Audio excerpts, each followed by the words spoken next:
নমস্কাৰ শাহী ইনফৰমেশ্যন চেনেলৰ অন্যটি ভিডিঅ'লৈ আপোনালোক সকলোলৈ স্বাগতম জনাইছোঁ। আজি আমি স্বাধীনতা দিৱস উপলক্ষে প্ৰয়োজনীয় 15টা প্ৰশ্ন আলোচনা কৰিবলৈ লৈছোঁ। সো 1 নম্বৰত দিয়া আছে জনগণ মন ৰাষ্ট্ৰীয় সংগীতটো কোনে ৰচনা কৰিছিল? ইয়াৰ উত্তৰটো হ'ল ৰবীন্দ্ৰনাথ ঠাকুৰে ৰচনা কৰিছিল। নেক্সট কোৱেশ্চন, জনগণ মন গীতটি ৰাষ্ট্ৰীয় সংগীত হিচাপে কেতিয়া স্বীকৃত দিয়া হৈছিল? ইয়াৰ উত্তৰটো হ'ল 1950 চনৰ 24 জানুৱাৰী তাৰিখে। নেক্সট কোৱেশ্চন, তুমি মোক তেজ দিয়া মই তোমাক স্বাধীনতা দিম কথাষাৰ কোনে কৈছিল? ইয়াৰ উত্তৰটো হ'ল নেতাজী সুভাষ চন্দ্ৰ বসু। নেক্সট কোৱেশ্চন, ভাৰত স্বাধীনতাৰ বাবে 15 আগষ্ট দিনটো কোনে বাছি উলিয়াইছিল? ইয়াৰ উত্তৰটো হ'ল লৰ্ড মাউণ্ট বেটেনে বাছি উলিয়াইছিল। নেক্সট কোৱেশ্চন, স্বাধীনতা মোৰ জন্মস্বত্ব অধিকাৰ মই সেইটো লৈহে এৰিম কথাষাৰ কোনে কৈছিল? ইয়াৰ উত্তৰটো হ'ল ৱাল গংগাধৰ তিলকে কৈছিল। নেক্সট কোৱেশ্চন, ভাৰতৰ প্ৰধানমন্ত্ৰীয়ে স্বাধীনতা দিৱসৰ দিনা ক'ত পতাকা উত্তোলন কৰে? ইয়াৰ উত্তৰটো হ'ল লালকিল্লাত পতাকা উত্তোলন কৰে। নেক্সট কোৱেশ্চন,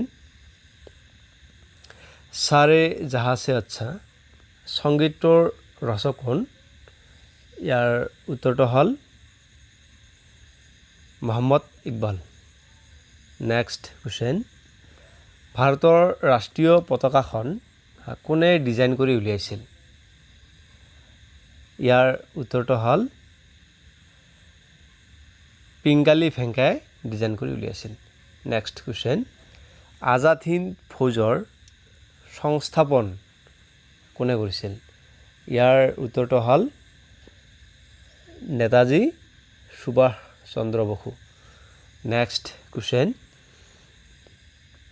যে অশোক স্তম্ভক কিমান চনত ৰাষ্ট্ৰীয় প্ৰতীক হিচাপে স্বীকৃতি দিয়া হৈছিল?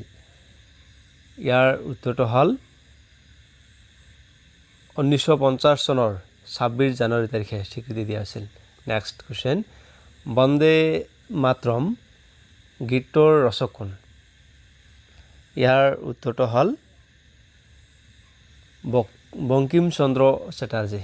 নেক্সট কোৱেশ্চন, ভাৰতৰ লৌহ মানৱ বুলি কাক জনা যায়? ইয়াৰ উত্তৰটো হ'ল চৰ্দাৰ বল্লভভাই পেটেলক। নেক্সট কোৱেশ্চন, স্বাধীনতা সংগ্ৰামৰ প্ৰথম অসমীয়া শ্বহীদ কোন আছিল? ইয়াৰ উত্তৰটো হ'ল পিয়লি ফুকন। Next question,